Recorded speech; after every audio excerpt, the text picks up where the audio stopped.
राधे राधे दोस्तों, क्या आप जानते हैं महाभारत में किसकी जीत हुई? कौन विजयी हुआ, कौरव या पांडव या कोई और? जी हाँ, वो कोई और था, गांधार नरेश शकुनी। मैं ऐसा क्यों कह रहा हूँ, आइए जानते हैं इसके पीछे की कहानी। ये तो आप सभी जानते हैं कि भीष्म पितामह ने धृतराष्ट्र का विवाह गांधार की राजकुमारी गांधारी से करवा दिया था। लेकिन कुछ दिनों पश्चात भीष्म को पता चला कि गांधारी का विवाह पहले भी किया जा चुका है और वो धृतराष्ट्र के विवाह के समय विधवा थी। असल में गांधारी मांगलिक थी और हिंदू रीति रिवाज के अनुसार मांगलिक वर या वधू के पहले विवाह में अमांगलिक योग रहता है। इसी वजह से राजपुरोहितों ने गांधारी का विवाह एक बकरे के साथ करवा दिया और बाद में उसकी बलि दे दी गई। और ये सब ना जानते हुए भीष्म पितामह बहुत गुस्से में थे और उन्होंने एक दिन गांधार नरेश को निमंत्रण भेजा कि आप अपने समस्त परिवार सहित हस्तिनापुर भोजन पर आएं। गांधार नरेश ने जब यह देखा कि स्वयं भीष्म पितामह ने निमंत्रण भेजा है तो वो मना न कर सके और समस्त परिवार सहित हस्तिनापुर पहुंच गए। वहां पहुंचते ही भीष्म ने उनको कारागार में डाल दिया और दिन में सिर्फ एक मुट्ठी चावल ही पूरे परिवार को खाने को दिया गया। दिन बीतते गए और गांधार नरेश के परिवारजन पर्याप्त खाना न मिलने की वजह से एक एक करके मृत्यु को प्राप्त होने लगे।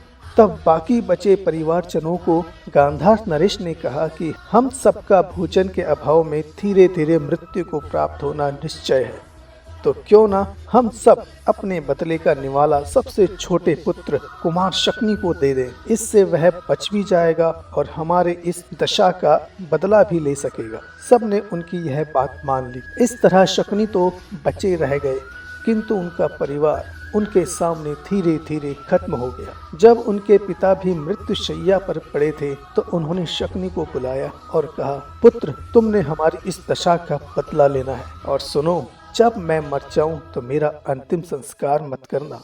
मेरी हड्डियों से तुम पासे बनाना और जब भी तुम उन पासों से जो भी संख्या मांगोगे वो तुम्हें वो संख्या देंगे। ये आगे चलकर तुम्हारे बहुत काम आएगी। और ये भी कहा जाता है कि तभी उन्होंने अपने पुत्र के घुटने में पूरी जान से प्रहार किया और उसका घुटना तोड़ दिया। जब शकुनी ने इसका कारण पूछा तो उन्होंने कहा, पुत्र, हो सकता है यहाँ से बाहर जाने के बाद तुम यह सब भूल जाओ, किंतु तुमको यह पीड़ा हर पग में याद दिलाती रहेगी। और उन्होंने महाराज धृतराष्ट्र से उनके आखिरी पुत्र को जीवन दान देने की याचना करी, जिसको धृतराष्ट्र ने मान लिया और शकुनी बच गए। अपने परिवारजनों का प्रतिशोध लेने के लिए वो फिर हस्तिनापुर आए और महाराज धृतराष्ट्र का भरोसा जीतकर उनके पुत्रों के अभिभावक बन गए। और इसके आगे की कहानी तो आप सभी जानते हैं कि किस तरह उन्होंने कौरव और पांडव को लड़ाकर धृतराष्ट्र के पूरे वंश को ही खत्म कर दिया था।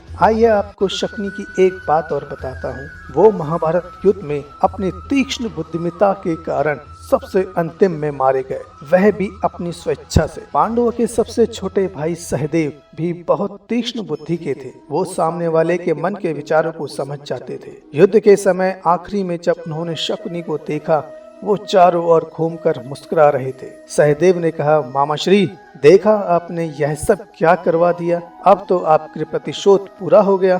फिर शकुनी ने सहदेव को अपने परिवार के बारे में बताया और यह भी बताया कि किस तरह पग पग में उसने पांडवों से बदला लिया। पहले भीम को खीर में विष देकर मारने की चेष्टा की, फिर लाक्षागृह, फिर द्यूत क्रीड़ा, फिर वनवास और अंत में महाभारत। और जोर से हंसते हंसते रोने लगा। उसने तलवार हाथ में उठाई और सहदेव को कहा, पुत्र, वार करो, मैं इतने लोगों के मृत्यु के बोझ को लेकर जी नहीं सकता, वार करो। और फिर सहदेव ने अपनी तलवार से शकुनी को मार डाला। तो क्या लगता है आपको, जीत किसकी हुई? कौरवों की, पांडवों की, शकुनी की या फिर किसी और की? सोचिए, जीत इनमें से किसी की नहीं हुई। जीत हुई तो सिर्फ धर्म की। ऐसी ही महाभारत की अनगिनत रोचक कथाओं को जानने के लिए हमारे इस चैनल को सब्सक्राइब करें और अपना प्यार दें। इस वीडियो को भी लाइक एंड सब्सक्राइब करें और मिलते हैं बहुत जल्द एक नई कहानी को लेकर। तब तक के लिए राधे राधे।